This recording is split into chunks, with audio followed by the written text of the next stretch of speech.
Hello friends, આપણે last વિડીયોની અંદર એચસીએફ વિશે જોયેલું હતું કે કોઈપણ નંબરનો એચસીએફ એટલે કે ગુસા કેવી રીતે નીકળે. આજે આપણે એલસીએમ વિશે જોઈશું. એલસીએમને ગુજરાતીમાં કહેવાશે લસા. હવે 12, 50 અને 30નો તો 12, 50 અને 30ને આવી રીતે લખીશું એક સાથે, અને એક સાથે જે 3 એલસીએમ કાઢવાનો છે. તો ડિવિઝિબિલિટી ટેસ્ટ જે આપણે શીખેલા છે તેના પ્રમાણે ચાલશું. તો યુનિટ ડિજિટ 2 છે એટલે 2 વડે ડિવાઈડ થશે. 2 6 ઝા 12 થઈ ગયું. યુનિટ ડિજિટ 0 છે એટલે 2 વડે થશે. 25 2 ઝા. યુનિટ ડિજિટ 0 છે એટલે 2 વડે ડિવાઈડ થશે. 15 2 ઝા. ઓકે, હવે યુનિટ ડિજિટમાં અહીંયા 6 છે એટલે હજી 2 વડે કામ ચાલશે. તો 2 3 ઝા 6. હવે 25 અને 15માં યુનિટ ડિજિટ 15 છે એટલે 2ની ડિવિઝિબિલિટી ટેસ્ટ એપ્લાય નહીં થાય, એટલે નંબરને એઝ ઇટ ઇઝ નીચે ઉતારીશું. હવે 3નો વારો આવશે તો 3 પર જોઈએ. બધા લાઇનમાં જ આવશે. પહેલાં 2 આવે, પછી 3 આવે. જો 3 નહીં આવે તો 4નો વારો આવશે. 3 1 ઝા 3. 25 તો 5 + 2 7. હવે 7 એ 3ના ટેબલમાં નથી આવતું એટલે 25ને એઝ ઇટ ઇઝ. 15 એટલે 5 3 ઝા. હવે 3 પછી 4નો વારો, તો 4 સાથે કોઈ ડિવાઈડ નહીં થશે એટલે 5ને લઈશું.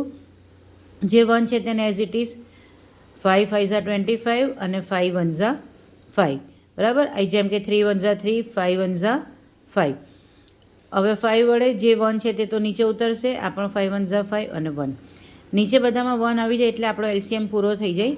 લાસ્ટમાં એલસીએમ કેવી રીતે નીકળશે? તો જેટલા પણ તમારા ફેક્ટર પડેલા છે, 2 × 2 × 3 × 5 × 5, આ બધાનું તમારે મલ્ટિપ્લિકેશન કરવાનું છે. મલ્ટિપ્લિકેશન તમે કોઈ પણ વેમાં કરી શકો. સીધેથી ઊંધું કરો, ઊંધેથી સીધું કરો, વચ્ચે ના કરો.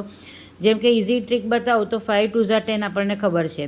બસ હવે 10નો ટેબલ અપ્લાય થશે. 5 2 ઝા 10, 10 2 ઝા 20.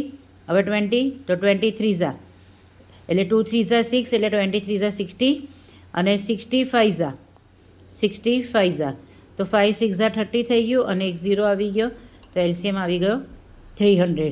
તો આ હતું એલસીએમની મેથડ હતી કે કેવી રીતે થાય. તો ધીમે ધીમે આપણને બધી ડિવિઝિબિલિટી ટેસ્ટ ખબર પડે તે પ્રમાણે આપણે ફેક્ટર પડતા શીખ્યા. ફેક્ટર ઉપરથી આપણે એલસીએમ અને એચસીએફ શીખ્યા.